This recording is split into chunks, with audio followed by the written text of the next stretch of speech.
semuanya. Oke, udah rame ya. Oke, kita langsung mulai aja kali ya. Assalamualaikum warahmatullahi wabarakatuh. Selamat sore teman-teman semua. Gimana kabarnya? Semoga semuanya dalam keadaan sehat dan selalu dilindungi oleh Tuhan semesta alam. Izinkan saya memperkenalkan nama saya Amelia. Saya yang akan membersamai teman-teman pada series webinar Agrokop Media hari ini. Nah, sebelum kita mulai webinarnya, izinkan saya membacakan beberapa peraturan webinar terlebih dahulu. Oke. 1. Webinar ini harus menggunakan nama asli, bukan nama perangkat, ataupun nama institusi. 2. Peserta sangat diharapkan untuk mematikan suara mute selama proses webinar berlangsung. 3. Sertifikat akan dibagikan bagi peserta yang mengikuti acara dari awal sampai berakhir webinar. 4. Di akhir acara, link daftar hadir akan dibagikan. Link tersebut hanya akan aktif selama 30 menit. 5. Peserta yang tidak mengisi Google Form pendaftaran sebelum acara dimulai dan tidak mengisi daftar hadir saat acara selesai, tidak akan mendapatkan sertifikat. Oke, itu dia tata tertibnya. Jadi, boleh tolong dong semuanya on cam. Karena di sini juga udah ada materinya, Kak Neisa. Halo, Kak. Halo Mel. Senang banget nih semuanya. Halo semua, senang banget nih bisa kumpul bareng. Iya betul. Selagi belum bisa ketemu langsung, ini lumayan ya. Maksudnya event-event online kayak gini tuh lumayan banget bikin kita bisa sebenarnya ketemu secara virtual. Iya, mengobati rasa rindu. Aslinya sih kangen offline. Oke. Oke teman-teman, sebelum kita mulai, izinkan saya memperkenalkan materi pada hari ini. Alhamdulillah di kesempatan sore hari ini, di tengah kesibukan hari Kamis, kita semua bisa berkumpul untuk belajar bersama pemateri hebat, Kanesha Valeria. Kanesha Valeria adalah seorang teapreneur dan tea specialist. Kanesha memiliki usaha di bidang teh yang bernama Havila Tea, yang didirikan pada tahun 2014 dengan tujuan ingin memperkenalkan dan mengajak lebih banyak anak muda Indonesia untuk dapat mengapresiasi dan jatuh hati pada teh. Selain pengusaha teh, Kanesha juga seorang penulis buku dan memiliki hobi fotografi, yang mana karya beliau bisa kita nikmati di buku For the Love of Tea, To Understand, Appreciate Love, and Have a Better Tea Experience in Life. Kanesha juga bekerja sama dengan para petani lokal di wilayah Jawa Barat, dan turut aktif dalam proyek sosial bersama KPAS, Komunitas Peduli Anak Spesial Indonesia. Wah, keren banget ya profil pemateri kita hari ini. Oke. Oh ya, teman-teman, pastiin juga untuk simak webinar ini sampai sesi akhir, karena di sesi akhir kita akan ada door prize, 2 buku For the Love of Tea, karya Kanesha, untuk 2 orang penanya terbaik. Jadi disimak dan jangan lupa siapin pertanyaan terbaiknya ya. Oke. Ngomongin tentang teh, di Indonesia sendiri teh sudah jadi kebiasaan dari masyarakat kita. Betul ya, Kak? Kanesha? Iya, betul banget. Merupakan satu bagian dari kebudayaan kita, betul banget, Mel. Ya, mau itu pagi hari, siang hari, sore hari, ataupun malam hari, teh itu selalu cocok untuk menemani segala aktivitas kita. Apalagi di sore hari seperti ini, paling pas banget waktunya untuk rehat sejenak sambil menikmati secangkir teh hangat bersama cemilan, dan cemilan bersama keluarga, pasangan, maupun teman. Oke. Tapi teman-teman tahu nggak sih kalau ternyata teh itu punya banyak jenisnya. Jadi teh itu bukan cuma yang kita konsumsi biasanya aja, tapi itu ada banyak jenisnya. Contohnya mungkin ada white tea, ada green tea, oolong tea, dan banyak lainnya dengan khasiatnya masing-masing. yang nanti akan dipaparkan lebih panjang lagi, lebih lengkap lagi sama Kaneisa. Terus, selain beragam jenis dan manfaat khasiatnya, teh juga bisa loh di-blend atau dicampur sama rempah dan herb yang ada di sekitar kita.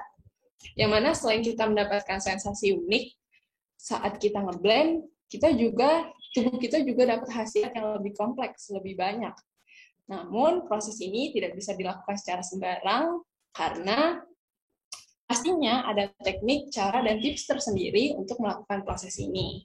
Gimana? Udah nggak sabar kan? Pastinya udah penasaran banget nih. Jadi tanpa berlama-lama lagi, yuk kita kupas tuntas masalah teh ini, pembahasan teh ini bareng sama pakar Kaneisha Valeria. Kepada Kaneisha Valeria, waktu dan tempat dipersilahkan. Oke, terima kasih Amel. Selamat sore semuanya teman-teman di sini. Aku senang banget deh bisa ketemu. Jadi ini kebetulan rumah aku piaraannya dia lagi kurang enak badan, jadi mungkin agak rewel. Oke teman-teman, senang banget pada sore hari ini aku berkesempatan untuk ketemu sama kalian, walaupun secara virtual. Hopefully one day kita bisa ketemu langsung tatap muka ya. Oke, kita langsung mulai aja tanpa berlama. Tadi thank you banget Amel udah ngasih pengantar soal profil dari aku, Neisa Valeria, dan lain sebagainya. Sekarang kita akan masuk aja ke tea blending. Ini sifatnya sebagai introduction, karena yang akan aku bahas di sini lebih kepada dasar-dasarnya aja. Karena sebenarnya tea blending itu kalau mau dibikin simple, itu bisa banget, kita bisa praktekin di rumah. Tapi kalau mau dibikin ribet, juga bisa banget. Itu misalnya tea blending untuk buat profesional atau untuk di industri. Oke, kita mulai ya.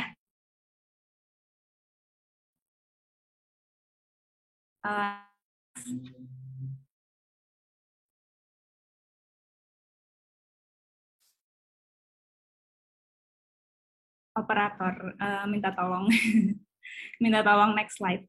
Makasih, oke. Ini bisa di full screen nggak, Mel?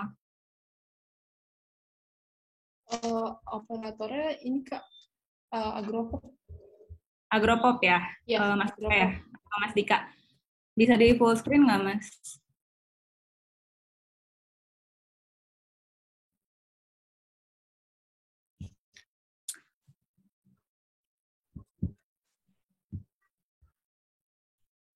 Oke, jadi teman-teman,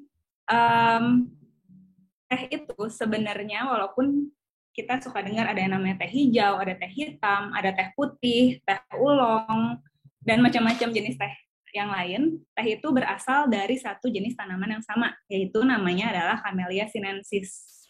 Tanamannya itu satu.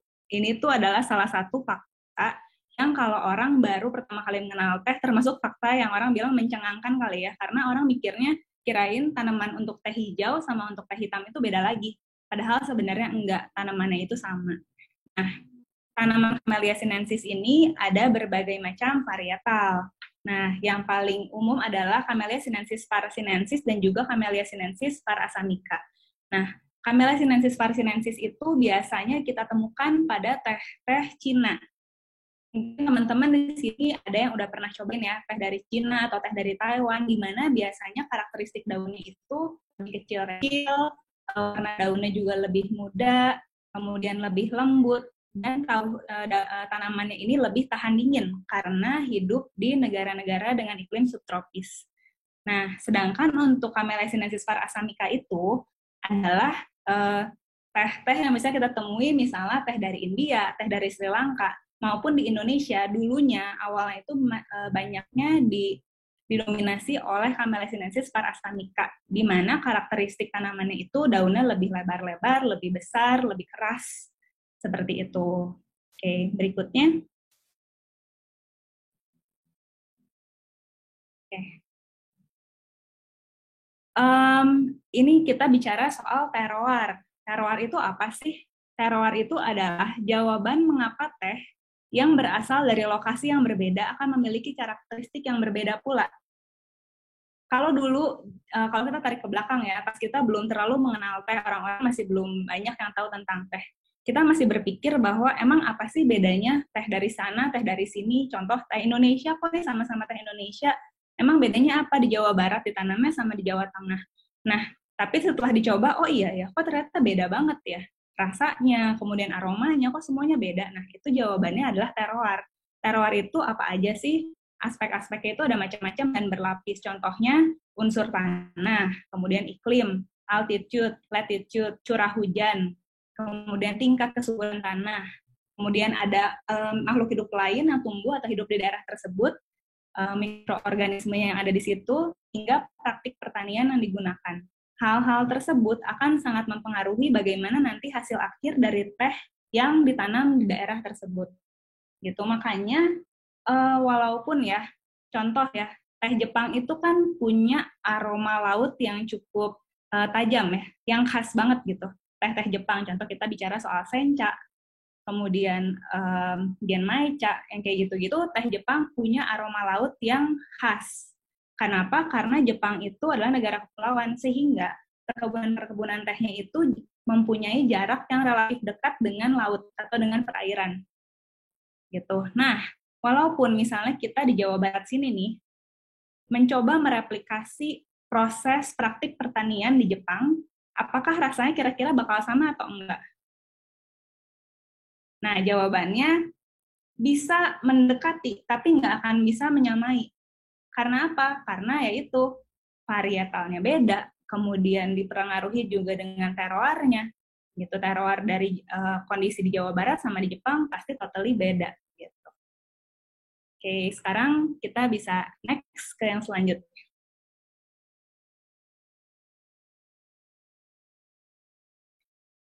Sebelumnya dulu. Ya, tadinya saya mau nanya nih ke teman-teman peserta di sini, cuman tadi jadinya udah kebuka jawabannya. Saya mau nanya di sini, teman-teman bantu saya ya, saya pengen kita sesi ini interaktif, teman-teman bisa bantu dengan mengetik sebenarnya di kolom chat. Sepengetahuan teman-teman di sini, ada berapa jenis kategori teh? Mungkin tadi ada yang belum lihat ya, semoga tadi ada yang belum lihat. Yuk, bantu saya. Oke, thank you dari Felicia, jawab 4. Ada yang lain? Yuk. Black tea, green tea, white tea, oolong, pu'er, betul. 5-7. Next. Ayo, siapa lagi? Ramaikan. 5-7 juga dari Yudi.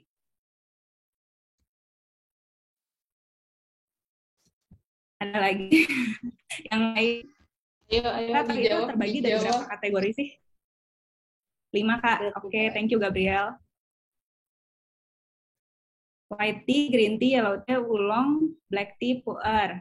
Dari Fatur. Syafa 6. Oke, terima kasih jawabannya. Ini kayaknya udah pada pinter-pinter nih Kak Amel. Udah pada punya informasi tentang tehnya. Kayaknya udah baca buku Kaneisa deh ini semuanya di sini. Udah pada punya buku Kaneisa nih kayaknya. Bisa. Oke, 6 ya. Oke. Sip. Oke, kita lanjut ke slide berikutnya. Yes, betul banget. Teh itu terbagi atas 6 kategori besar, yaitu white tea, green tea, yellow tea, oolong tea, black tea, dan juga dark tea, atau disebut juga pu'er. Yang paling sering kita jumpai tentu saja green tea dan juga black tea. Kemudian yang ketiga adalah oolong tea. Lalu belakangan ini, beberapa tahun terakhir, white tea juga mendapatkan popularitas yang lagi meroket lah bisa dibilang ya. Karena dia digadang-gadang punya manfaat kesehatan yang luar biasa, antioksidannya tinggi, bagus buat kesehatan, bagus buat kulit. Jadi white tea lagi naik daun banget. Kemudian ada dark tea atau pu'er. Nah, dari keenam ini sebenarnya 5 diantaranya memiliki proses pemrosesan yang relatif mirip metode pemrosesannya. Yang berbeda itu adalah dark tea atau pu'er. Jadi kalau kita bicara soal pemrosesan teh, kita bicara tentang oksidasi. Tapi kalau pada teh pu'er, kita bicara soal proses fermentasi. Ya. Jadi apa bedanya kalau misalkan oksidasi itu adanya paparan oksigen, sedangkan kalau misalkan di fermentasi itu kita membutuhkan bantuan dari bakteri.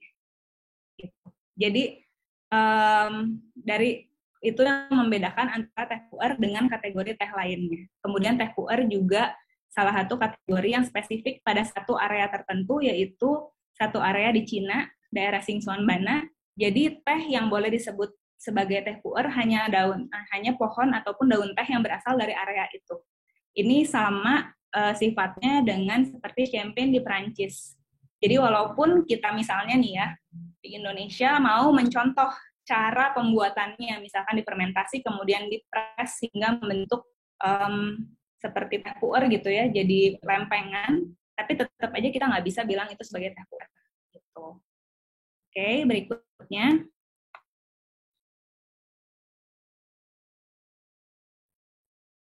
Ya. Nah, kalau saya lagi workshop nih, saya sering ditanya, kok ngomongin teh 6 itu, terus gimana teh-teh yang lain? Contohnya apa? Saya bilang gitu. Iya, kayak misalkan kita pergi ke kafe, kita minum teh peppermint nih, atau kita minum teh chamomile nih. Itu kok nggak dibahas sih, atau misalnya teh jahe gitu. Oke. Teh-teh itu, teh dalam tanda kutip, sebenarnya mereka tidak dapat masuk ke kategori teh, tapi mereka masuk ke kategori lain yang disebut sebagai tisane atau herbal. Jadi definisi tisane adalah herbal, bunga, buah, batang, biji, akar atau rempah yang diseduh dan kita konsumsi seperti selayaknya kita menginfusi atau menyeduh teh, tapi di dalam campuran tersebut tidak ada kandungan daun teh sama sekali. Jadi nandanya tuh gampang. Ada campuran Camellia sinensisnya atau enggak? Kalau misalkan nggak ada Camellia sinensisnya, jadi dia nggak boleh masuk kategori atau disebut sebagai teh.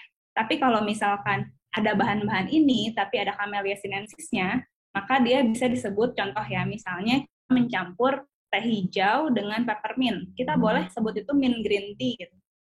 Teh hijau mint kita boleh, tapi kalau nggak ada daun tehnya, ya dia nggak masuk ke kategori teh, seperti itu. Berikutnya.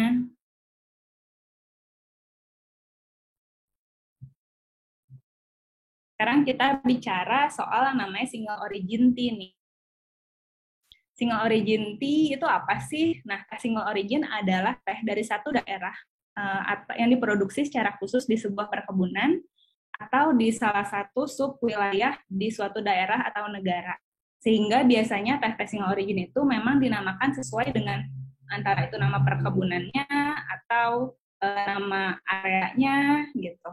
Contoh misalnya ada Guranse Oolong tuh. Guranse Oolong itu dari Himalaya, Nepal. Guranse itu adalah sebenarnya nama perkebunannya. Gitu. Nah, jenis teh ini biasanya dinikmati langsung. Berdasarkan karakteristik alamiah bawaan dari teh tersebut. Justru teh-teh di level single origin tea ini biasanya memang tidak untuk dicampur atau tidak untuk di blend.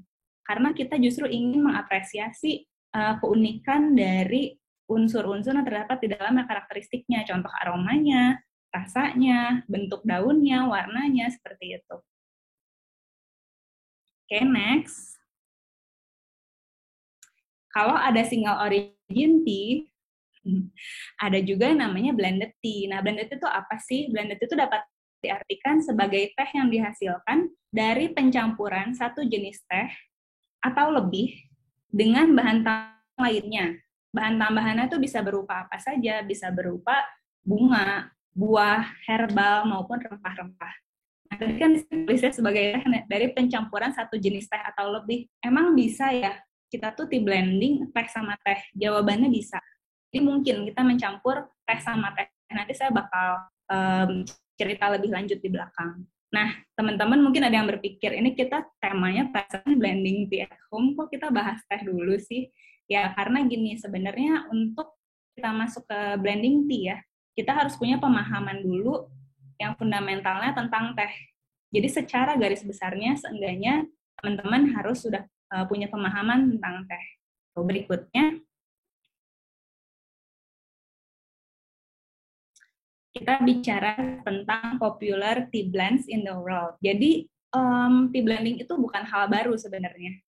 Sejak berpuluh hingga beratus-ratus tahun yang lalu, di berbagai belahan dunia itu sudah ada tea blending di berbagai negara, gitu. Yang berbeda-beda ya, khas di negara itu masing-masing. Ini saya mau bikin quiz nih. Yuk, boleh slide berikutnya. Cepet-cepetan jawab ya. Bisa diklik, bisa diketik di kolom chat. Ini apa? Ini pasti pada tahu nih. Oh, itu Ayo gercep standby. banget loh. Arya, wah gercep banget. Oke, jadi salah satu memang tea blend yang luar biasa beken lah ya. Ini masalah chai, betul. Asalnya dari India. Chai itu sebenarnya dalam bahasa India sendiri artinya teh. Dan masalah itu artinya rempah. Jadi masalah chai itu adalah teh yang berempah. Seperti itu. Nah, ini saya mau cerita sedikit pengalaman saya menarik bahwa 7 tahun lalu waktu awal-awal saya mulai hafila, memperkenalkan teh rempah gitu susah banget loh ke anak-anak muda di Indonesia. Jadi itu pada nggak suka gitu kayak kok bau gitu. Mereka tuh sebutnya bahkan baunya ini sih kayak bau apa namanya balsem lah yang kayak gitu-gitu. Responnya tuh kayak gitu. Sedangkan pada waktu tahun-tahun 2014-2015 itu di luar negeri, chai itu lagi mendapat popularitas yang tinggi banget. Nah, notabene kita di Indonesia sebenarnya dari kecil sudah terbiasa untuk makan dan minum sesuatu yang punya aroma rempah yang kencang kan. Sedangkan justru Westerners ya, mereka tuh kan nggak terlalu kenal sama rempah. Nah, tapi malah penerimaannya tuh kebalik, malah lebih susah di kita gitu. Ini ada yang komen juga sampai sekarang sepertinya masih sulit kalau ke anak muda. Iya sih, betul-betul. Betul sih Mbak. Masih apa ya, masih lebih challenging. Walaupun sekarang kayak udah ada kelompok anak muda yang aku suka chai kok gitu. Dibanding dulu ya, sekarang tuh udah lebih mending. Tapi memang ya masih relatif susah. Ini ada yang bilang penyuka rempah dan herbal apalagi rendang. Ya sama, apalagi pakai nasi ya Mas ya, nasi hangat. Oke, oke next kita ke pertanyaan berikutnya. Nah ini apa nih? Ini another popular blends ya.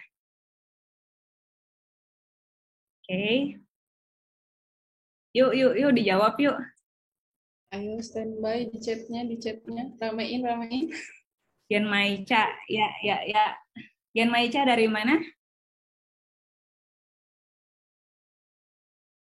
Dari Jepang, ya betul. Thank you buat semua yang udah ngeramein, udah ikut jawab. Yes, betul banget. Ini adalah Gen Maica, salah satu tea blends yang paling populer lah ya di dunia, yaitu adalah teh Jepang. Tea blend Jepang itu campuran teh hijau yang dicampur dengan roasted rice sama dicampur dengan roasted brown rice.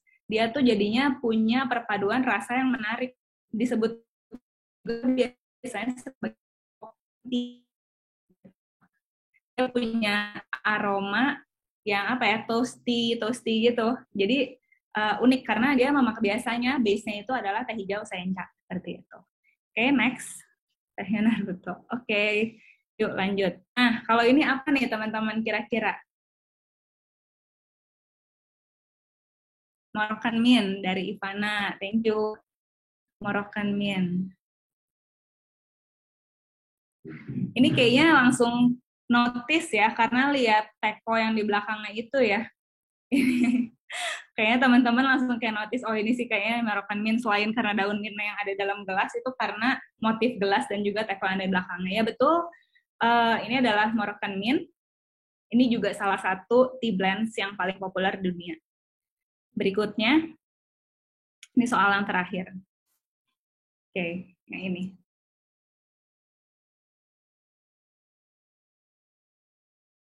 Earl Grey, dia bukan ya. Ini memang rada rancu sih dan agak menjebak, tapi nggak apa-apa. Oke, ada yang jawab Earl Grey, ada yang jawab English breakfast, Hojicha, English breakfast. Kalau Hojicha nggak masuk ke tea blend, Mas Fatur. Russian Caravan, wah menarik nih, ada yang jawab Russian Caravan. Ada yang jawab mirip English breakfast. Ya, jadi ini yang saya taruh di sini sebenarnya foto black tea English breakfast sih gitu. Tapi saya tuh pengen ngebahas tentang tadi kan ada yang namanya pencampuran teh dengan teh lagi di ilmu tea blending. Nah, English breakfast adalah salah satu contoh yang sangat dekat dengan kehidupan kita karena rata-rata kita pasti udah familiar lah. Kita datang ke kafe manapun biasanya ada disodorin pilihan English breakfast. English breakfast itu basically adalah campuran dari teh hitam dari berbagai origin. Jadi misalnya ya, kita ngambil teh dari India, Sri Lanka, sama Kenya, teh hitamnya. Kemudian lakukan pencampuran. Persentasenya berapa nih yang dicari? Persentasenya bisa misalkan 30-30-30 atau misalkan 60-20-20, itu balik lagi ke perusahaan teh masing-masing. Sehingga English breakfast itu sebenarnya bisa dibilang seperti signature blend ya bagi masing-masing merek teh gitu. Karena pencampuran dan origin perusahaan itu biasanya pasti beda-beda. Dan tujuannya dulu bikin ini adalah ingin membuat tea blend teh hitam yang strong, yang bold, yang bisa dicampur susu di pagi hari buat sarapan, punya karakter rasa yang kuat gitu, seperti itu. Dan pencampuran ini salah satunya tujuannya adalah supaya konsisten. Karena kita tahu namanya hasil alam, dari waktu ke waktu, panen ke panen, sebenarnya kalau dipastiin 100% sama, itu kecil kemungkinan sih, karena banyak sekali faktor. Salah satunya yang tadi disebutkan di terroir ya, karena dari 1 tahun ke tahun berikutnya pun curah hujan bisa sangat berbeda, kemudian perubahan iklim yang kita alami sekarang juga lumayan dahsyat. Kita sendiri merasakan bahwa di Indonesia musim itu udah nggak berjalan seperti dulu gitu. Jadi blending itu untuk menjaga konsistensinya. Oke, berikutnya.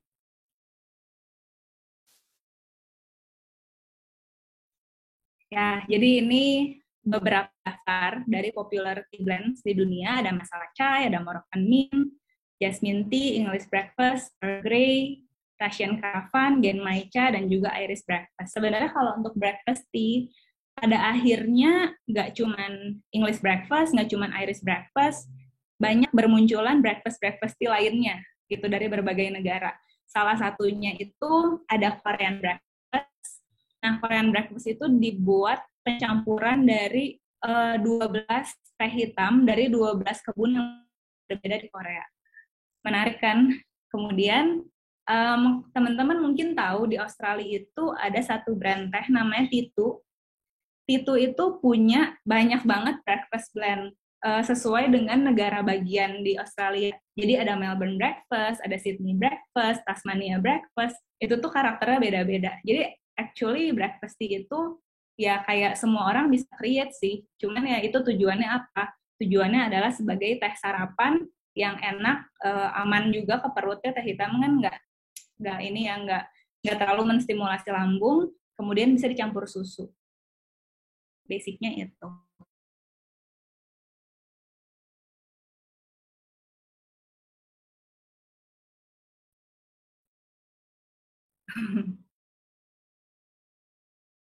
Next, Mas.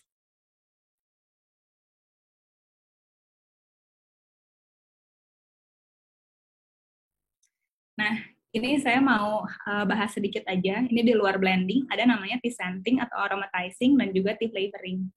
Nah, kalau tea scenting atau aromatizing ini adalah, contohnya adalah pembuatan teh melati secara alami ya. Jadi dengan mengaromatisasi daun teh hijau dengan kuncup bunga melati yang akan mekar pada malam hari. Dan aromanya itu diserap atau diabsorb oleh daun teh hijau tersebut. Kemudian bunga melatinya besok paginya sudah dibuang aja gitu, diganti. Kemudian prosesnya itu bisa berulang-ulang. Salah satu ada pabrik teh melati hijau di Fujian di Cina, dia itu melakukan proses aromatisasi ini selama 7 hari. Jadi ini melibatkan pekerjaan banyak sekali orang yang ternyata selain petani teh juga petani bunga. Setiap hari mereka melakukan ini sampai 7 hari. Setelah selesai tehnya di roll, kemudian ada sortasi juga karena kadang-kadang kalau yang dicampur itu harus memisahkan antara si bunga melatinya dengan daun tehnya. Kemudian sortasi baru akhirnya bisa lanjut ke proses selanjutnya gitu, kayak dikeringkan dan dipanaskan. Berikutnya soal tea flavoring. Nah, tea flavoring ini biasanya dilakukan oleh profesional sih, jadi di industri atau di area komersil, karena flavoring ini juga lebih rumit lagi. Jadi nggak buat untuk tea blender di rumah gitu atau home tea blender. Tapi ini saya singgung sedikit aja sebagai pengetahuan. Tea flavoring ini adalah aktivitas memberikan bahan tambahan ke dalam campuran teh untuk memperkuat rasa. Nah, apa sih flavor yang digunakannya itu? Bahan tambahan ini bisa berupa essential oil, ekstrak, atau kristal. kristal ini berupa encapsulated natural extract. Jadi itu sebenarnya kayak fruit juice gitu sih, sebenarnya kayak jus buah yang kemudian dikeringkan dan dikristalisasi gitu. Dan flavoring juga terbagi lagi, ada yang grade-nya artificial, ada yang natural, sama natural identical gitu. Next. Nah, kita masuk nih akhirnya ya, kata teman-teman dari tadi Kak. Nah, kita masuk ke tea blending. Di sini saya tulis ya, tea blending itu art, tea blending itu seni. Tea blending adalah seni yang berupa suatu kegiatan mencampurkan teh dengan aneka herbal atau tisane atau dengan teh lainnya. Bahan campurannya bisa berupa bunga, buah, herbal, spice, atau teh lainnya untuk bisa menampilkan rasa, aroma, atau manfaat kesehatan tertentu. Oke, berikutnya. Tujuan tea blending. Sebenarnya apa sih Kak tujuan tea blending gitu ya? Apakah hanya untuk menambah aktivitas atau menambah kecepatan hidup? Kalau bisa kenapa harus mudah ya hidup itu? Jadi tujuan tea blending itu menambah value dan juga nilai jual dari teh. Berikutnya untuk mencapai fungsi kesehatan tertentu seperti yang tadi saya bilang ya. Jadi misalkan ini teh untuk mengobati perut yang lagi nggak enak nih, lagi kembung misalnya kayak gitu, itu kita bisa mencampur teh dengan herbal. Kemudian berikutnya untuk menyeimbangkan rasa dan juga menjaga konsistensi suatu varian teh. Ini adalah contoh paling gampang adalah soal si English breakfast tadi. Awalnya tuh kayak gitu. Adalah teh yang dicampur ya supaya tetap konsisten aja gitu. Customer tuh dari tahun ke tahun bakal notice bahwa oh ya memang breakfastnya tuh memang segini nih strongnya, aromanya tuh gini nih, rasanya tuh kayak gini nih. Dan yang terakhir, tea blending ini karena ini adalah seni ya, tentunya dia menambah variasi teh dengan berbagai campuran dan membuat variasi jenis tea blend di dunia itu tidak terbatas. Jadi kalau ada pertanyaan, teh di dunia itu ada berapa jumlahnya? Dan lumayan sering sih kalau misalkan lagi ada event, orang nanya, sebenarnya teh ada berapa sih Mbak? Gitu. Oh maaf, kurang tahu saya juga. Karena variasi itu tuh berkembang terus, itu lahir terus. Bahkan tiap kebun aja, kalau misalnya dia mencoba melakukan hybrid nih misalnya, muncullah jenis teh baru, belum nanti di blend dengan bahan-bahan yang berbeda. Jadi apa ya namanya, probabilitasnya tuh banyak sekali. Jadi pasti ada ribuan teh di dunia ini. Oke, berikutnya. Tea base for blending. Nah, kalau kita mau ngeblend nih Kak, kira-kira base-nya tuh pakai teh apa ya bagusnya? Semua jenis teh itu bisa kok kita gunakan sebagai bahan dasar tea blending. Misalkan disesuaikan dengan apa yang kita punya di rumah. Kita lagi punya teh hijau, teh hitam, atau teh putih. Tapi ada beberapa hal yang perlu diperhatikan, misalnya costing. Karena contoh ya, beli teh putih kan lumayan pricey ya, lumayan mahal gitu. Kalau kemudian sama kita semuanya dipakai buat tea blending, ya itu dibalikin lagi ke ini ya, ke kondisi teman-teman gitu. Sayang juga misalkan padahal teman-teman beli teh putih tujuannya tadinya pengen menikmati, ingin meng-highlight, mengapresiasi karakter rasa dari si teh putih itu. Gitu kan sayang. Jadi ada beberapa hal yang perlu diperhatikan, misalnya costing, karakter rasa, dan aspek lainnya. Contohnya gini nih ya, teman-teman punya green tea nih, punya green tea. Tapi sebenarnya green tea ini itu single origin green tea yang memang di-highlight sebagai teh single origin gitu. Misalkan dari satu perkebunan di daerah Sumatera. Nah, itu teman-teman bisa pertimbangin sih, apakah oke kalau mau jadiin bahan tea blending yang nggak ada salahnya. Teman-teman bisa coba anything you want, tapi dibalikin lagi aja sebenarnya apa karena rasanya teman-teman pengen meng-highlight atau mengapresiasi sebagai single origin atau mau digunakan sebagai tea blending. Berikutnya, selain menggunakan teh, Selain menggunakan teh, sebenarnya kita bisa menggunakan atau membuat blending dengan full tisane. Gitu. Jadi bahannya itu benar-benar semuanya itu tisane, nggak ada daun teh atau Camellia sinensis sama sekali. Contoh, misalnya base-nya mau pakai chamomile deh paling banyak. Jadi base itu kan yang paling banyak ya bahan dasarnya, mau pakainya chamomile gitu. ya bisa aja. Atau misalkan mau pakai rooibos, bisa juga. Atau mau pakai peppermint, nah, nanti bahan-bahan lainnya ditambahkan sebagai complementary ataupun untuk aksentuasinya, begitu. Oke Mas, boleh ke yang selanjutnya. Sorry teman-teman, ini agak kecil ya. Jadi di sini tuh saya bagi beberapa ingredients. Mungkin bisa minta tolong dibesarkan sedikit, Mas. Ini beberapa ingredients ya. Kategorinya tuh bunga, herbs, sama spices. Saya nggak masukin buah-buahan, karena kalau buah-buahan kering, ya sekarang udah lumayan banyak sih. Sebenarnya sekarang jauh lebih menarik buat, walaupun hanya untuk di rumah ya, buat di blender at home, itu tuh udah jauh lebih menarik karena ketersediaan bahan baku tuh sudah luas gitu di luar sana. Kalau zaman dulu susah banget buat cari bahan-bahan baku. Tapi kalau sekarang udah banyak banget orang yang jual tisane gitu.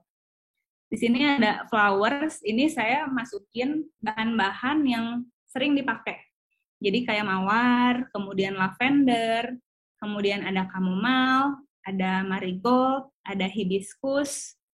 Pasti teman-teman sudah familiar lah ya dengan bahan-bahan ini, karena ini termasuk bahan-bahan yang sering banget dipakai terus gitu, berulang-ulang. Kemudian herbs-nya ada pandan, ada lemongrass, ada lemon verbena, ada mint. Untuk rempahnya ada kayu manis, ada star anise, ada kardamom, ada jahe, sama ada pepper ya, atau lada hitam. Di sini saya maksudnya black peppercorn itu. Dan di sini yang saya masukkan adalah fungsi-fungsi kesehatannya. Karena pada biasanya home tea blender ya, atau orang-orang yang di rumah pengen ngeblend teh itu tujuannya lebih ke arah untuk mencapai fungsi kesehatan tertentu. Jadi misalnya pengen bikin teh yang bikin anget badan nih gitu. Atau justru sebaliknya, aku tuh cenderung orang yang badannya tuh selalu panas. Jadi pengen teh yang sifatnya cooling. Nah, itu juga bisa. Atau misalnya buat teman-teman yang wanita ada masalah PMS. Kalau misalnya menjelang haid atau pada saat haid, itu selalu kayak perutnya kram dan lain sebagainya, itu bisa banget teman-teman berkreasi dengan bahan-bahan yang relatif mudah ditemukan, mencampur teh dengan bahan-bahan tambahan lainnya. Gitu.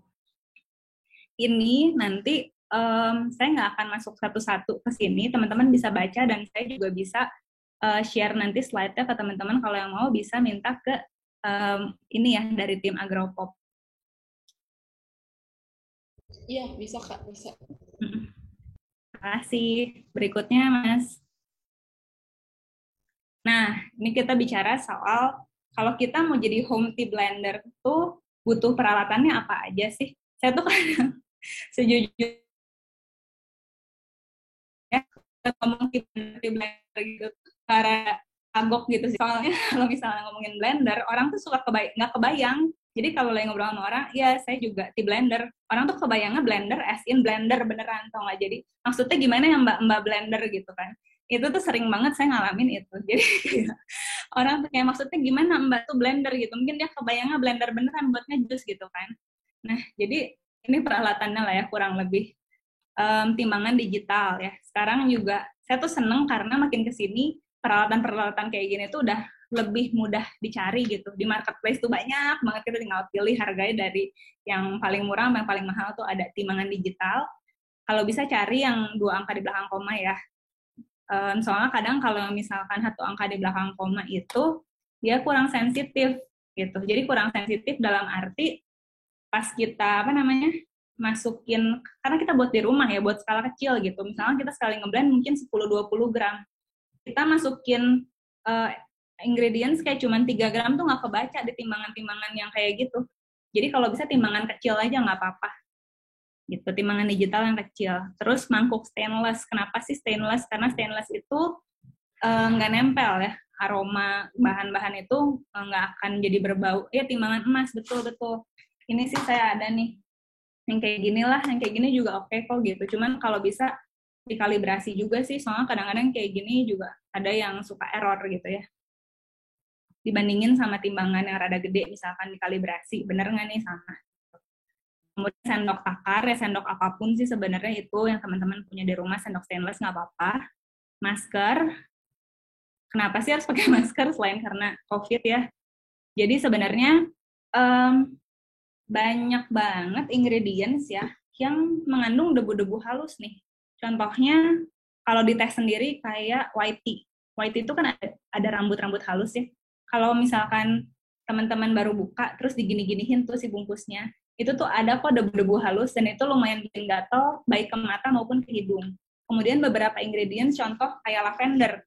Ini juga debu halusnya lumayan kejam. Jadi kalau kita nggak pakai masker, itu lumayan ganggu sih kalau menurut saya. Jadi intinya sebenarnya itu lebih buat perlindungan diri sih, ya. Selain karena untuk kebersihan.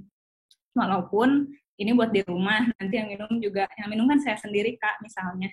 Iya sih, tapi kan bisa aja pas lagi ada tamu, ada teman, kalian mau suguhin ke orang gitu kan. Jadi lebih baik kita jaga hygiene-nya dengan pakai masker. Kemudian kemasan kedap udara, ini untuk menyimpan tehnya. Kemasan kedap udaranya seperti apa? Kalau misalkan kalian baru trial resep ya, saran saya sih pakai kemasan-kemasan kayak gini nih, itu cukup kok yang ukurannya kecil, yang penting ada zippernya. Jadi bisa dijaga kesegaran tehnya dan bahan-bahan lainnya. Kemudian label stiker buat kita ngelabelin lah di kemasannya, supaya tahu lah isinya apa. Kemudian berikutnya sarung tangan sekali pakai, ini maksudnya mungkin ketutupan atau hilang ya. Sarung tangan sekali pakai itu biasanya pakai sarung tangan yang plastik.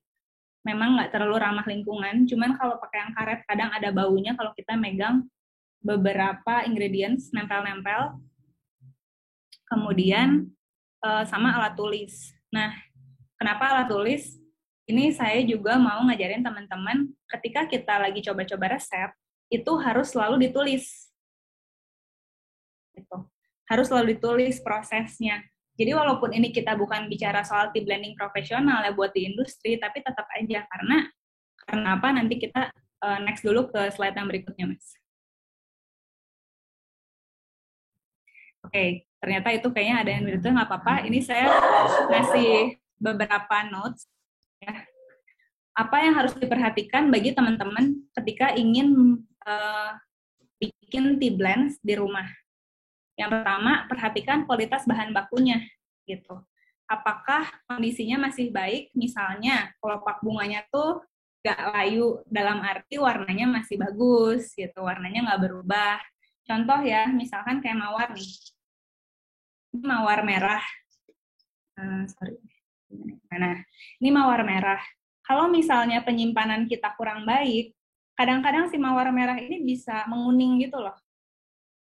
Nah, biasanya kalau udah menguning, itu berarti dia udah ada absorb antara itu udara atau cahaya, dan biasanya udah lebih lepek tuh. Itu berarti udah nggak prima kondisinya. Jangan dipakai, teman-teman. Karena pasti aromanya dia juga udah nggak optimal, rasanya juga udah nggak optimal gitu. Jadi itu jangan dipakai. Kemudian cium juga aroma-aromanya, karena bahan-bahan ini ya, baik itu teh maupun bahan-bahan blending, biasanya adalah bahan-bahan yang sangat sensitif terhadap udara maupun cahaya.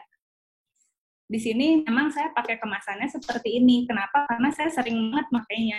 Jadi in and out-nya cepat. Tapi kalau misalkan teman-teman maksudnya bikin tea blend mungkin nggak tiap hari atau sebulan hanya sekali sampai 2 kali, itu sebaiknya pakai kaleng yang tertutup dan simpan di tempat yang kedap udara. Nggak kena cahaya matahari langsung, nggak kena panas, pokoknya dijaga supaya nggak cepat rusak gitu. Karena kita punya white tea nih misalnya, kita simpan di kaleng yang kayak gini. Kalau white tea sih saya nggak mungkin simpan di tempat yang kayak gini, karena white tea pun bisa jadi black tea. Lama-lama kena udara, terus dia kena cahaya, kena direct sunlight, lama-lama warnanya bisa jadi coklat. Karena saya pernah tuh waktu itu datang ke salah satu klien, dia tuh memang beli white tea dari kita. Pas saya pesen, kok datang-datang warna kayak coklat ya. Bingung kan, ini kenapa warnanya coklat. Kemudian pas dicobain, emang ada aroma-aroma white tea-nya, tapi ini udah berubah banget. Ternyata penyimpanannya yang salah gitu. Jadi itu balik lagi ke yang tadi ya, jadi penyimpanan kita itu penting supaya kondisi bahan-bahan ingredients itu tetap prima. Yang kedua, pastikan seluruh peralatan yang digunakan dalam keadaan kering dan bersih. Ini juga kaitannya karena bahan-bahan tersebut itu biasanya sangat peka terhadap kelembapan. Nanti apak. Yang berikutnya, pastikan area kerjanya bersih, kering, dan juga rapi. Oke, berikutnya, kita masuk ke blending tea at home ya. Kayak semacam ini step by step-nya. Yang pertama, ya sama halnya dan kita mau melakukan apapun ya, walaupun ini buat hobi. Tapi pertama kita tentukan tujuan tea blending-nya. Misalnya yang tadi seperti saya bilang, pengen ini teh tuh buat meredakan nyeri pada saat kita lagi haid nih, misalkan gitu. Jadi ingin mencapai fungsi kesehatan tertentu. Gitu. Atau pengen bikin campuran yang bisa bikin saya tuh tidurnya lebih enak. Ini tuh selama COVID ya, teh yang sifatnya bikin orang bisa stress release, yang bikin orang bisa relax, itu tuh benar-benar naik daun banget loh. Karena ternyata kebutuhan manusia modern seperti kita ini yang diterpa banyak stres kayaknya ya, banyak inilah perubahan juga begitu cepat, terpa banyak stres, punya teh itu, tea blends yang bisa bikin kita relax tuh benar-benar jadi outlet buat kita bisa punya meditative moment gitu. Jadi yang pertama teman-teman jangan lupa tentukan tujuannya dulu. Yang berikutnya, misalkan udah tahu nih tujuannya tuh apa, pasti bakal milih kan ingredientsnya tuh apa aja gitu. Misalnya pengen cari teh yang bisa bikin relax atau kita mau bikin full tea scene gitu. Nah, teman-teman tuh harus mencicipi dan memahami karakteristik dari masing-masing bahan yang akan digunakan. Karena kalau kita nggak kenal ya, misalkan gini, ini keringan doang ya. Contohnya chamomile, begitu kita berpikir kita tahu gitu. Kita cuman lihat, kita cium aromanya, oh ya oke, kayaknya tahu deh gitu. Kayaknya tahu. Tapi yang bikin tricky dari tea blending adalah kadang-kadang ketika di blend pas masih kering itu kelihatannya oh cantik gitu ya, wanginya enak kok. Nah pas diseduh itu belum tentu teman-teman, belum tentu rasanya enak seindah bayangan kita gitu. Itu sering terjadi dan itu trial and error adalah suatu proses gitu ya, kayak kita belajar bikin kue kali ya, kurang lebih seperti itu. Kemudian berikutnya tentukan komponen utamanya apa yang mau jadi base-nya, jadi active ingredient sesuai tujuan blending yang kita capai. Terus dalam tea blending komponen ini biasanya berupa teh atau bila membuat versi non kafein bisa menggunakan opsi seperti rooibos, chamomile, kumis kucing atau nettle dan lain-lain. Berikutnya pilih dan tentukan supporting ingredients yang dapat membantu kerja si active ingredients. Supporting ini tuh sifatnya dia yang complementing. Jadi teman-teman memang pada dasarnya kalau kita mau ngeblend harus mempelajari seluk-beluk masing-masing bahan. Itu saya nggak mungkin jelasin di sini satu-satu karena itu banyak banget. Jadi memang kita harus baca.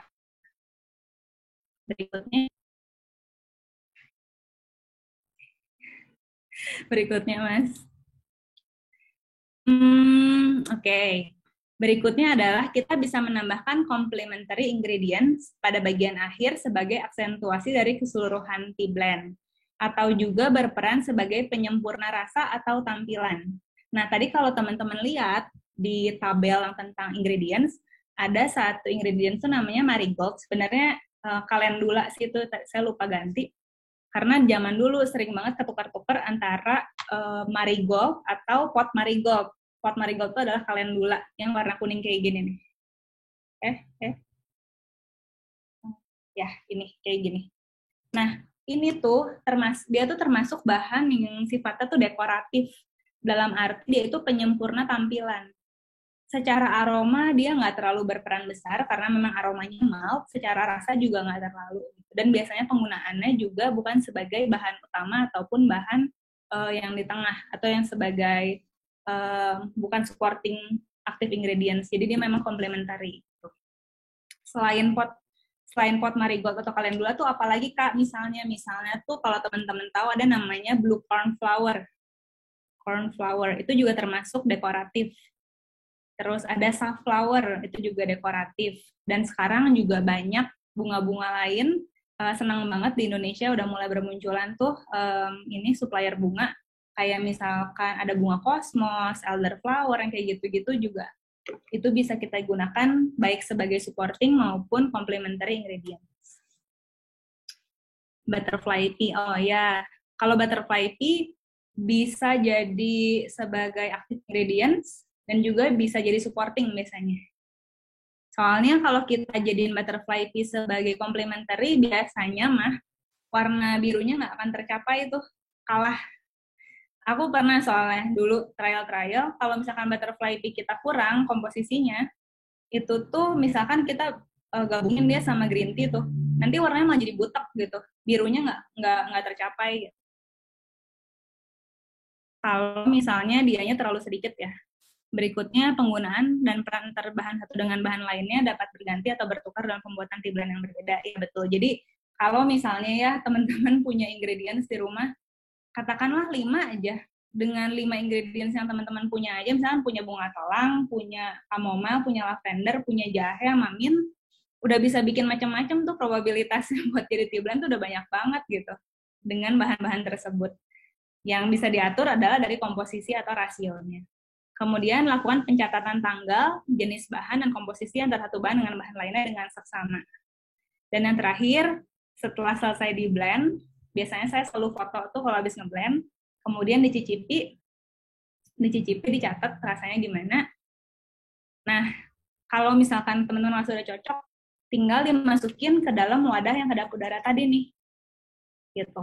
Sebenarnya teh itu bisa sih langsung dinikmati begitu saja, tapi saya pengen encourage teman-teman, coba kalau misalnya bikin tea blend ya, setelah 3 hari, teman-teman cicipin lagi deh. Terus catat lagi, notice nggak ada perbedaan setelah 3 hari sama pas baru fresh di blend. Kemudian coba 7 hari setelah di blend, dicicipin lagi, dicatat lagi. Itu salah satu eksperimen yang cukup menarik sih, karena sebenarnya dalam tea blending itu ada yang namanya resting day juga. Gitu. Bukan berarti ketika dia freshly di blend pasti campur nggak keluar rasanya atau jadi nggak enak, nggak juga, tapi kalau misalkan dia sudah resting, itu lebih kawin lah rasanya gitu, lebih enak. Aromanya juga lebih nyatu. Oke, berikutnya.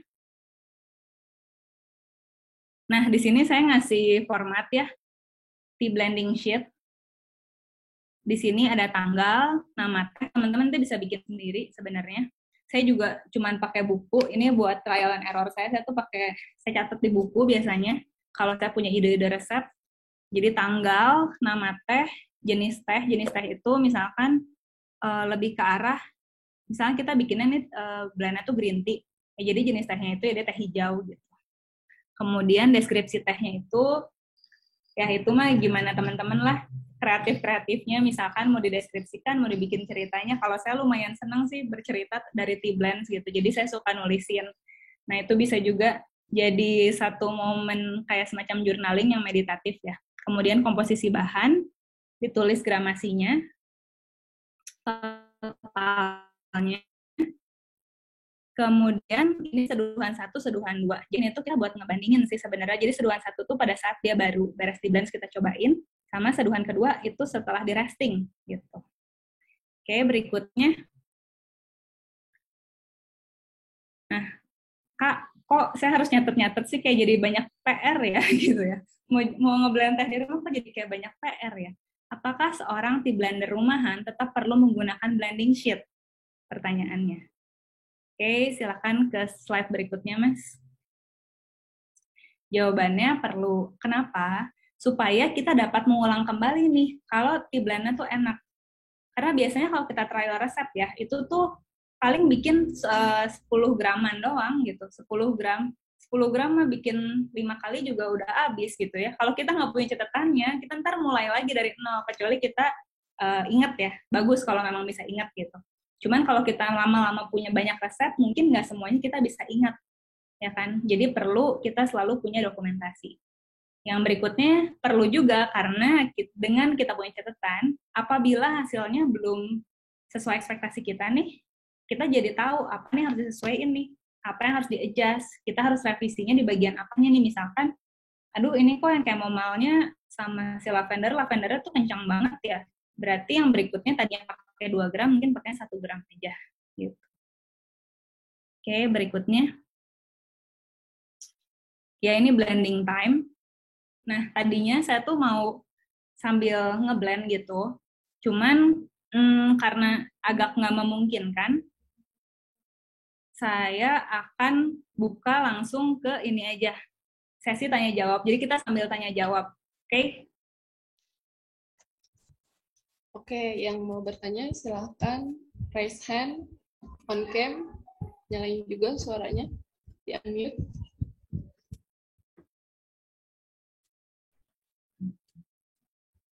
Itu M. Afif Fauzan.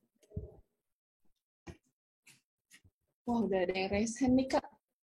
Iya. Kak Afif, boleh? Ya, selamat sore Kak Nesa. Halo. Halo, selamat sore. Sore Kak Nesa. Halo. Halo. Ya, halo, Silakan, iya Kak, silakan. terdengar Kak, silakan pertanyaannya. Oh ya.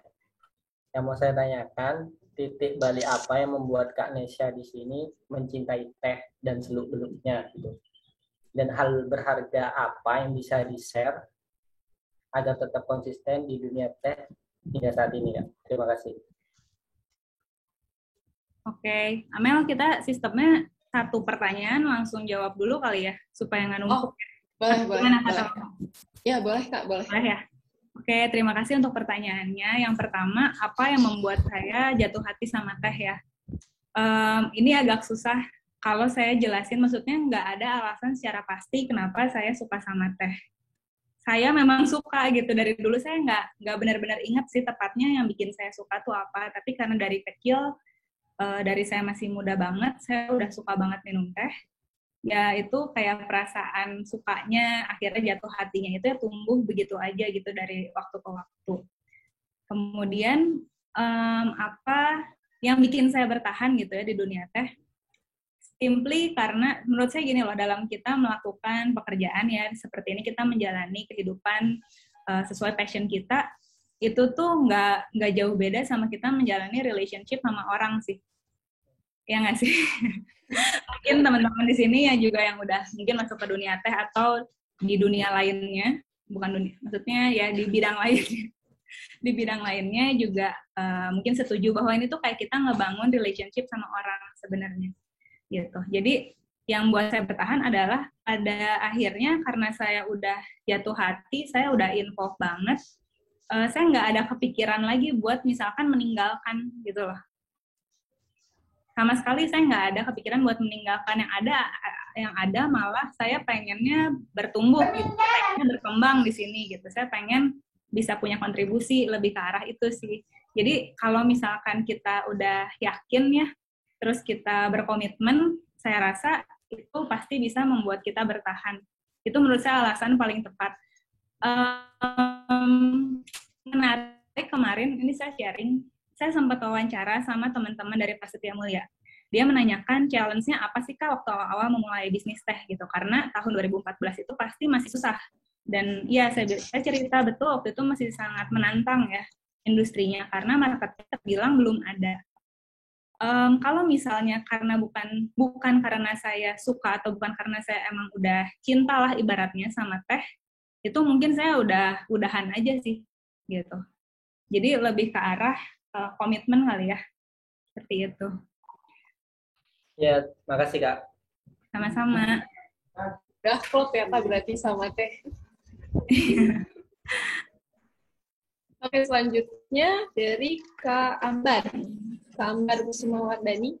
Halo Mbak Ambar. Halo, sore Kak. Mau tanya dong, ada nggak sih bahan-bahan yang nggak akur atau nggak cocok untuk di-blend? Atau ada nggak cara mudahnya kita bisa mengetahui bahwa bahan itu nggak cocok untuk di-blend? Terima kasih, Kak. Ya, terima kasih. Oke, ini pertanyaan bagus banget. Kalau kita menyelam lebih dalam ya di tea blending, sebenarnya kita bahas per bahan itu bakal jauh lebih kompleks. Bahwa memang benar ada bahan tuh yang nggak bisa nggak cocok buat jalan bareng ibaratnya. Tapi ada juga bahan-bahan yang cocok buat jalan bareng. Kalau secara rasa sama aroma, paling gampangnya itu adalah dengan kita memahami betul aroma sama flavor dari masing-masing. Makanya tadi saya bilang penting untuk kita tasting. Kita harus cicipin semua bahannya. Jadi kalau pertanyaannya, jadi kan maksudnya saya harus seduh lavender tok gitu ya? Iya, kalau perlu semua bahan-bahan yang dipakai blending, coba deh seduh sama air. Jadi kita tuh lebih kebayang, oh setelah dia diseduh tuh, dia ngeluarin rasa seperti ini. Oh, misalnya kalau kita nyeduh lemon kering, ternyata lemon kering itu ngeluarin rasa bitter loh, atau pahit gitu. Nah, kalau kita cuma lihat dari bahan kering, kita campur-campurin, kita pikir, oh kayaknya lucu ya gitu, oh kayaknya nyambung nih gitu. Tapi kita nggak tahu ketika dia dicampur itu kayak gimana, yaitu bisa beresiko lah ibaratnya gitu. Nah, kalau misalkan mau lebih dalam lagi, memang harus riset tadi Mbak yang saya bilang, karena ini tentang herbalism yang kita harus pelajarin, misalnya nih ya, bunga mawar itu sifatnya tuh apa sih ke badan, dia tuh sifatnya menghangatkan atau mendinginkan. Terus peppermint itu sifatnya mendinginkan atau menghangatkan nih. Nah, kalau kita udah nyelam sampai sedalam itu bisa kita combine misalnya gini, kalau memang kita lagi mau cooling, berarti kita bakal pilih bahan-bahan yang sifatnya cooling juga, kayak gitu. Jadi emang harus riset lebih dalam. Nah, makanya tadi ingredients yang saya paparkan di situ juga relatif yang aman sih, maksudnya yang mudah diperoleh juga gitu buat rumahan. Gitu. Oke, kasih Kak. Ya, sama-sama. Oke, selanjutnya kita ke... banyak banget nih yang mau nanya nih. Ada antusias semua nih berarti nih. Oke, selanjutnya kita ke Kak Arya Perwira. Silahkan Kak, pertanyaannya. Oke, selamat siang. Selamat sore. Sore. Sebenarnya aku mau lebih nanya ke after kita nge-blending nih, after kita create si tea blend ini, kayak media untuk kita testing mungkin ya, yang cocok apa sih sebenarnya, kayak misalkan mungkin bisa Gaiwan atau bisa Gongfu atau mungkin bisa kita pakai Largo atau segala macam, yang paling cocok nih untuk kayak testing untuk flavor dan segala macamnya itu lebih bagus tuh di media apa sih sebenarnya? Oke.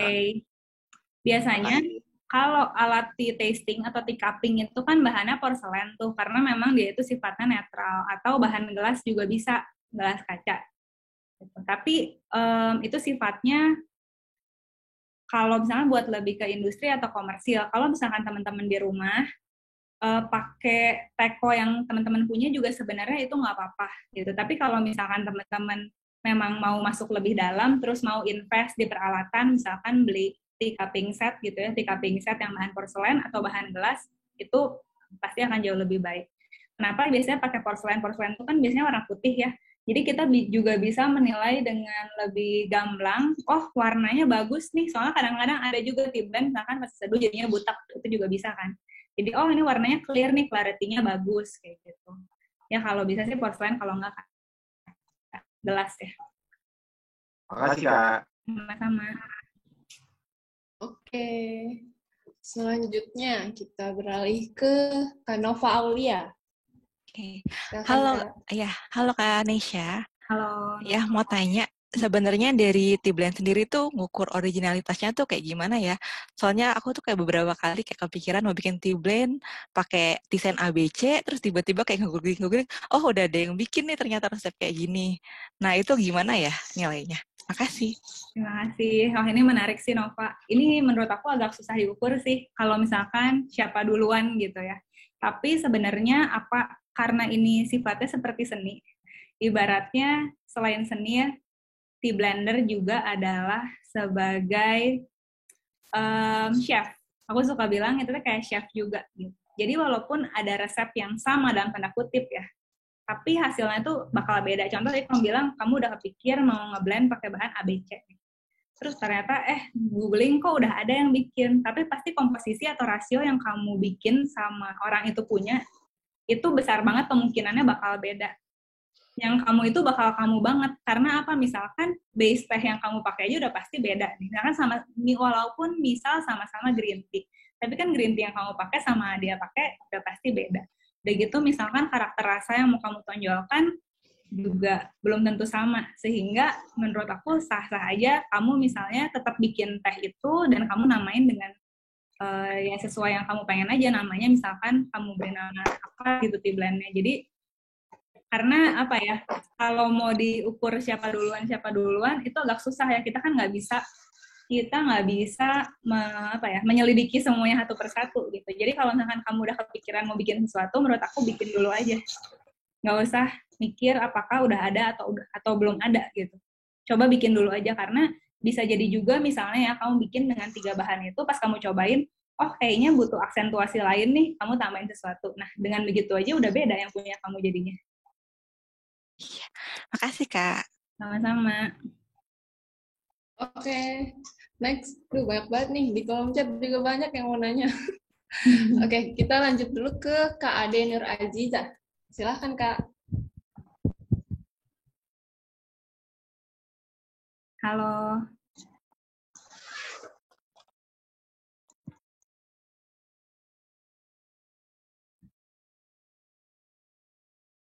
Kayaknya masih di mute ya, Mbak Ade. Udah unmute, tapi kok nggak ada suaranya? Oh iya ya, udah nggak ada nama unmute sih. Nggak keluar. Ada suara nggak? Oh ya, udah ada Kak, ada. Selamat sore. Sore. Kan Kak Nesya ini udah sering banget ya ngeblend ini itu. Saya tuh mau nanya, sebetulnya ada nggak ya parameter dari yang kakak udah coba terus-terusan ini, ada nggak parameter gimana caranya saat ngeblend tuh bisa optimal hasilnya? Entah dari suhu airnya, entah dari alat yang digunakannya, apa misalnya, atau proses penyeduhannya atau waktunya, seperti itu. Terima kasih. Oke, terima kasih. Nah, ini juga menarik. Nah, tadi saya lupa jelasin ya bahwa ketika teman-teman mengisi blending sheet itu kan ada kayak seduhan pertama tuh suhu airnya berapa, rasio teh terhadap airnya berapa, yang kayak gitu-gitu itu basic lah ya kalau kita mau nyeduh teh. Nah, itu tuh yang nentuin siapa sih? Kita sendiri nih sebagai tim blender, karena kita chefnya nih. Jadi kita bosnya lah ibarat nih. Jadi kita tentuin, contoh blend kita ini base-nya pakai black tea. Black tea itu kan kita biasa pakai air yang suhunya tinggi, yang 95 sampai ke boiling water gitu. Kita tentuin, misalkan kita cobain yang seduhan pertamanya pakai 100 derajat, rasio tehnya misalnya 3 gram per 300 mili dan lain sebagainya. Pas teman-teman cobain, ya oke sih, tapi kok nggak menonjol misalnya. Begitu teman-teman cobain lagi nih, oh mungkin rasionya harus saya adjust nih, misalkan rasionya 3,5 gram per 300, kemudian suhu airnya mau diturunin atau mau tetap juga bisa, kemudian teman-teman cobain lagi. Gitu. Jadi dari situ akhirnya ketemu yang enak. Kalau makanya tadi saya bilang, mau dibikin ribet bisa, karena kalau misalkan kita memang senang, kita punya interest di sini, itu menarik banget kok kalau kita coba explore. Dulu saya pernah cobain misalkan gini ya, satu green tea yang sama, kita coba walaupun misalkan saran seduhnya itu di 75 derajat nih.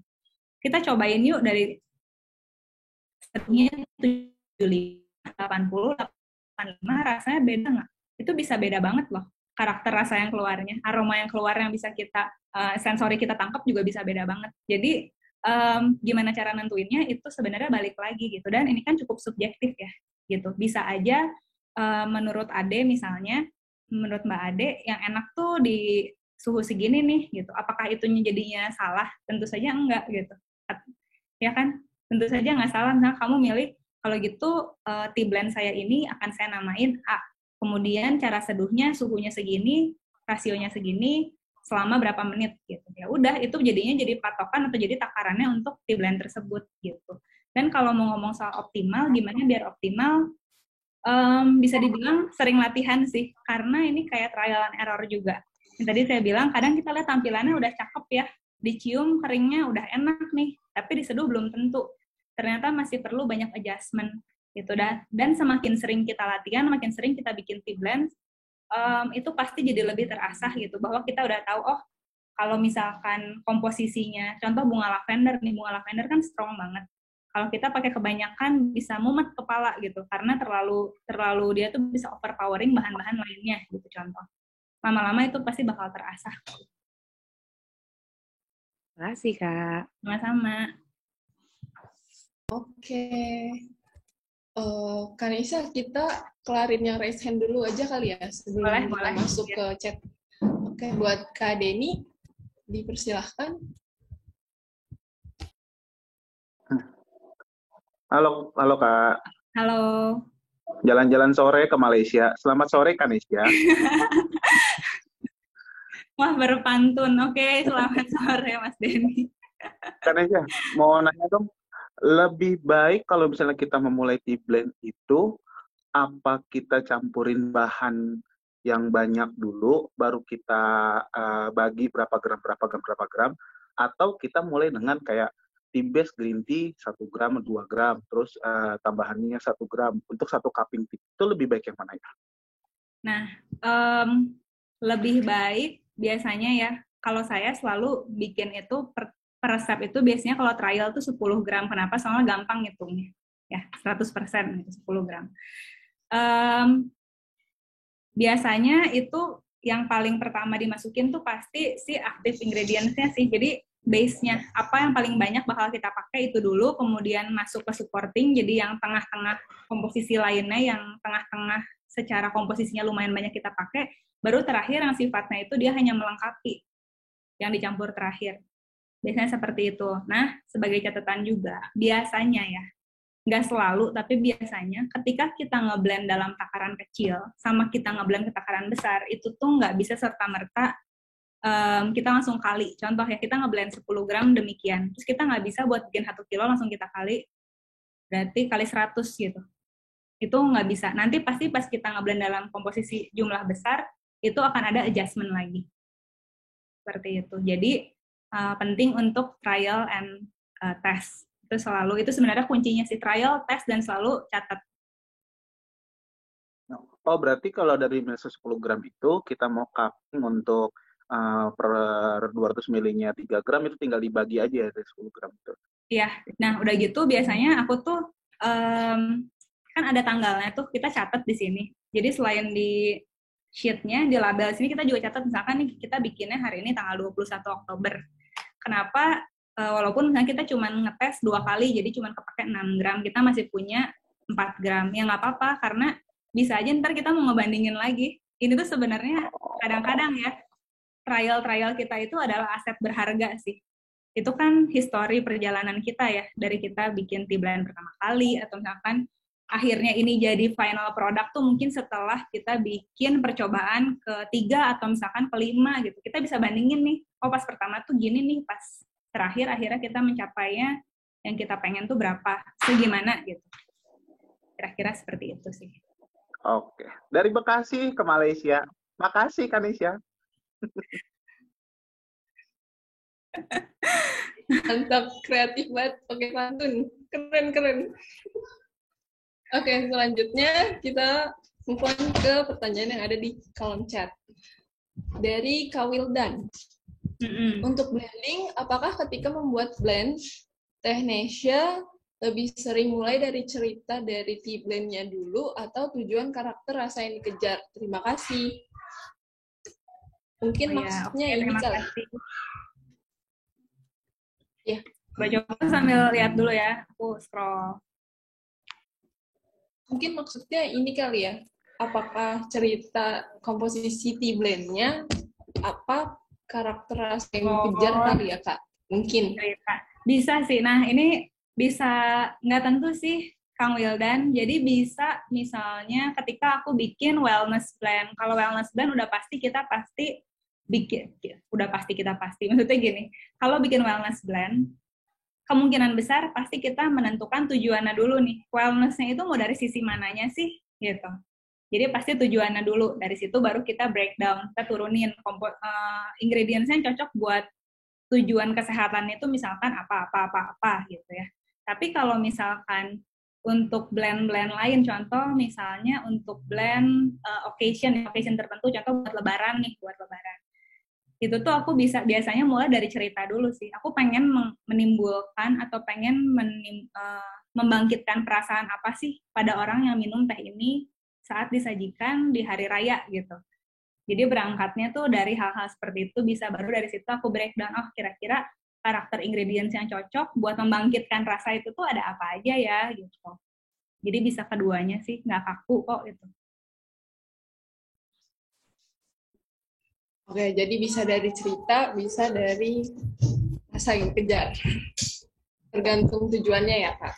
Ya. Oke, selanjutnya ada pertanyaan dari Kak Halimah. Kalau bahan yang di-blend memiliki expired yang berbeda, apakah expired hasil blendingnya mengikuti bahan yang paling dekat expirednya? Oke. Untuk bahan teh maupun bahan-bahan blending gini ya, mereka itu sifatnya sebenarnya bukan kayak expired rata-rata ya, bukan expired kemudian dia jadi beracun buat badan sih, tapi kenapa bahan-bahan kayak gini tetap selalu ada dicantumkan tanggal expirednya, karena biasanya selain karena memang harusnya di industri makanan, yang kedua adalah kita nggak bisa mengontrol bagaimana orang tuh menyimpan si bahan-bahan itu di rumah mereka masing-masing, sehingga pasti ada expirednya.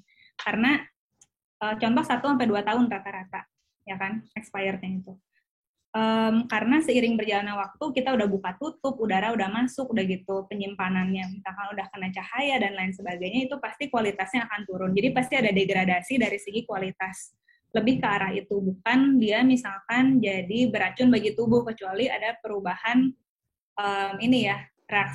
perubahan reaksi atau unsur, atau ada apa ya, misalnya dia terpapar sama bahan yang nggak boleh gitu, bahan kimia contohnya, itu baru lain cerita gitu. Kemudian apakah hasil tea blendingnya mengikuti bahan yang paling dekat expirednya? Biasanya kita lihatnya dari lebih ke base-nya sih, jadi komposisi terbesar dari campuran itu tuh apa, yang jadi active ingredients-nya tuh apa sih gitu. Jadi kita lebih fokus sama si itu karena dia kan punya ini ya, porsi paling besar dalam satu blend tersebut.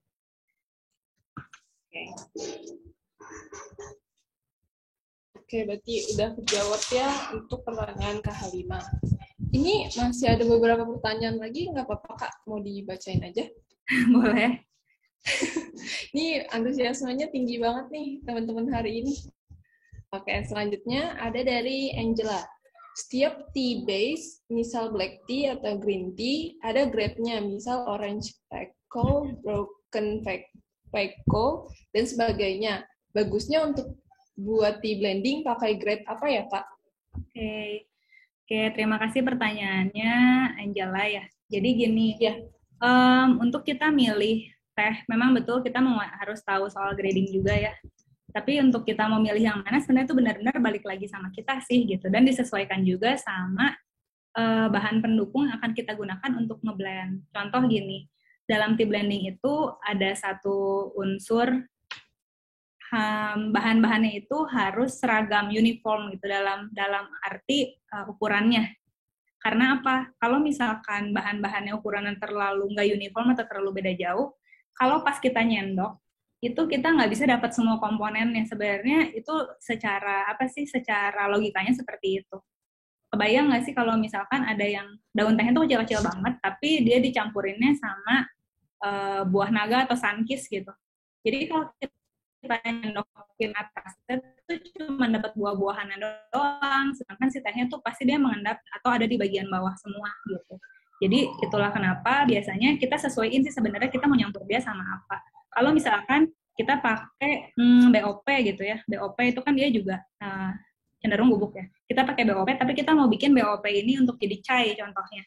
Itu bisa-bisa aja gitu, karena di chai kita pakai rempah-rempah yang ukurannya relatif nggak terlalu gede. Udah gitu biasanya si rempah-rempah itu memang sengaja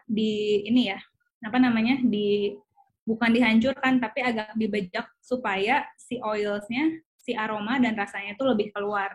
Sehingga ukuran partikelnya tuh nggak terlalu beda jauh satu sama lain. Jadi balik lagi ke bakal dia dicampur sama bahan apa aja gitu sih.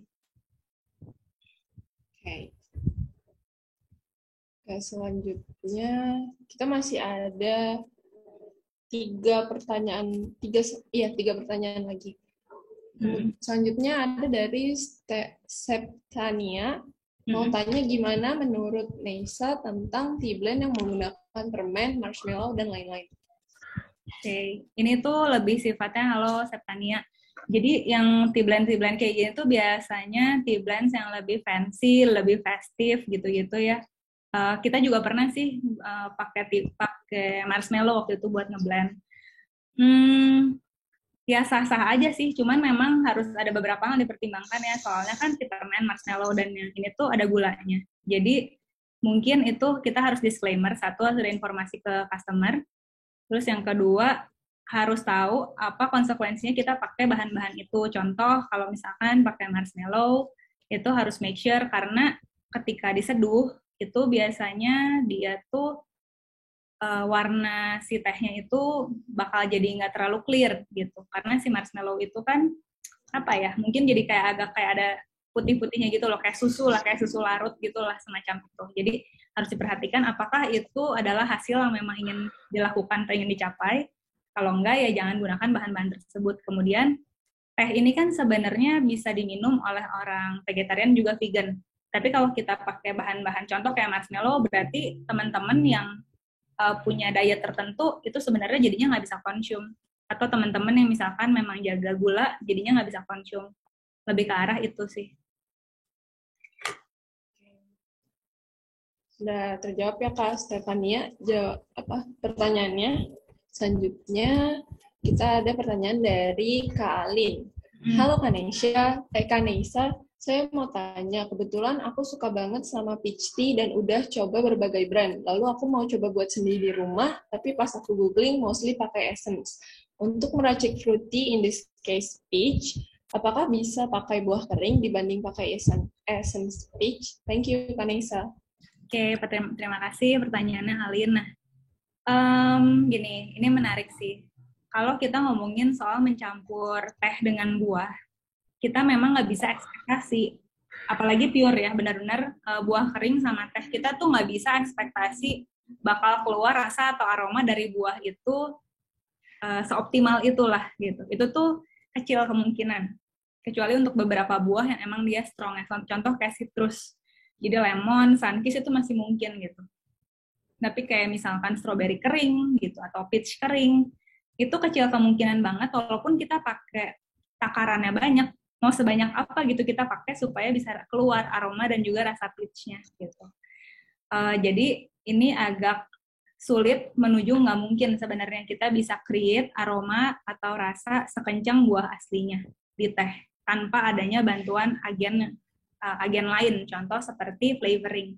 Nah, flavoring ini juga kita nggak harus memandangnya sebagai sesuatu yang negatif, karena gini, flavoring itu juga terbagi dari berbagai macam grade atau berbagai macam jenis ya. Jadi ada yang artificial, tadi saya bilang, ada yang natural, sama ada yang natural identical. Biasanya natural identical jarang lah, jadi natural atau artificial. Nah, kalau misalkan menggunakan yang natural, sebenarnya sama sekali nggak ada masalah sih, gitu.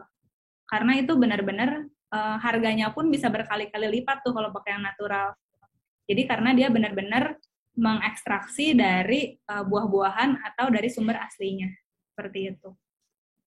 Kemudian tadi kan saya juga sempat mention ada kristal ya. Kristal itu atau disebut juga rock, itu ada encapsulated fruit juice biasanya. Jadi itu sebenarnya adalah jus buah yang kemudian dienkapsulasi, dikeringkan menjadi kristal. Itu juga sah-sah aja, malah di salah satu perusahaan di luar negeri yang saya tahu, mereka itu perusahaannya mengklaim bahwa perusahaan yang menggunakan si kristal itu boleh dan punya izin untuk mengklaim produknya 100% natural. Karena memang natural gitu. Jadi memang sah-sah aja kok itu gitu. Menggunakan agen untuk membantu kita meningkatkan rasa maupun aroma dari teh. Gitu. Oke, terima kasih Kak Nisa.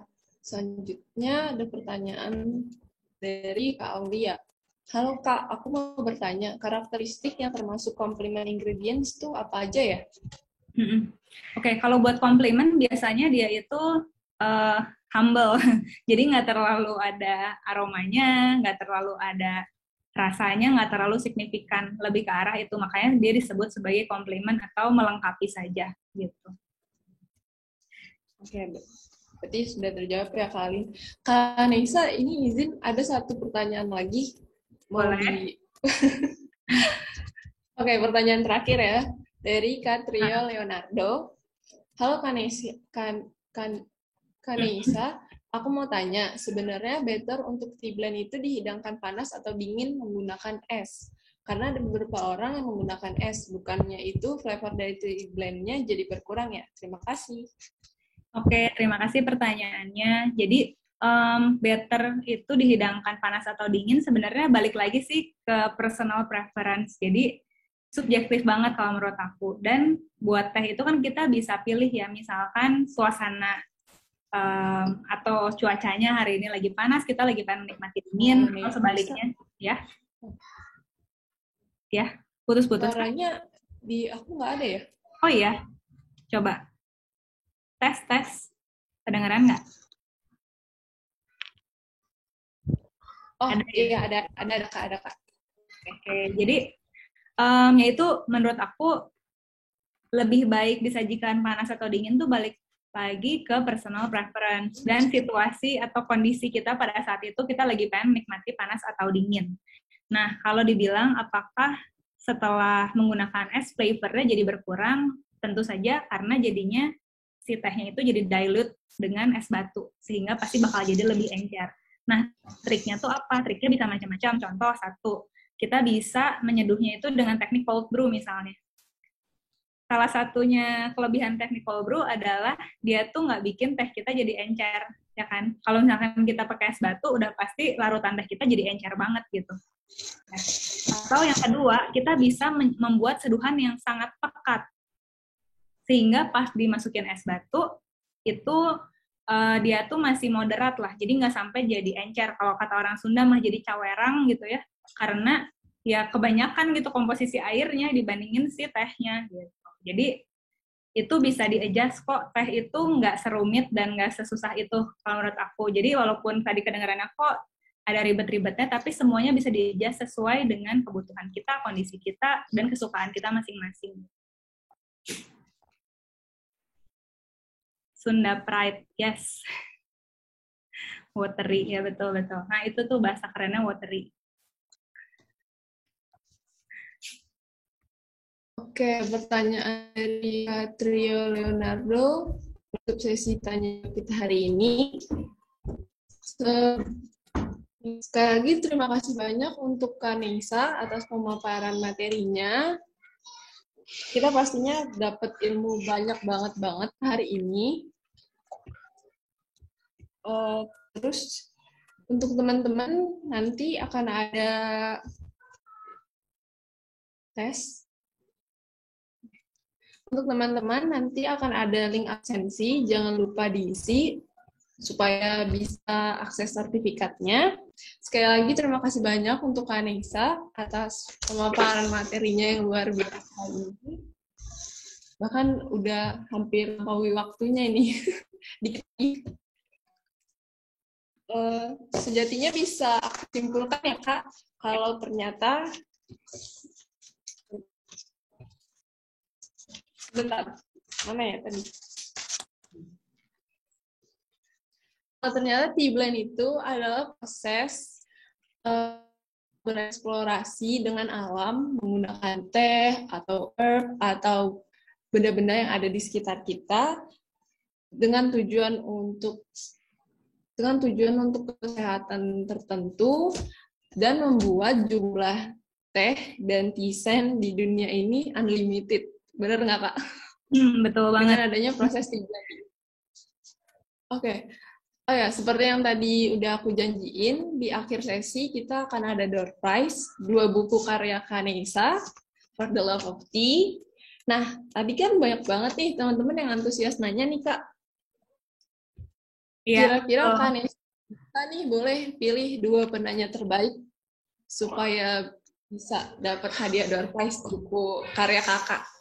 Sambil kita nunggu teman-teman isi link presensi webinar sore ini. Oke, sambil teman-teman isi link ini, aku pilih yang pertama, yang ini kali ya, yang udah ngasih pantun 2 kali. Mas Denny. Denny ya? Ya. Oke, terus satu lagi boleh deh dibantu dari tim Agropop mungkin. Boleh bantu pilih. Jadi aku satu dari tim Agropop. Aduh, Kak Denny ini mantep banget pantunnya. Mungkin dari tim Agropop Semua dari kayaknya Kaneksa aja katanya. Oke.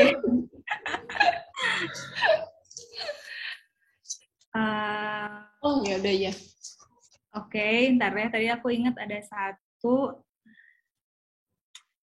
Tadi yang nanya, yang cerita kalau biasanya suka udah mau bikin teh nih dari bahan ABC, tapi pas dilihat udah ada yang tanya tentang gimana cara mengukur orisinalitas teh. Itu siapa ya tadi ya namanya?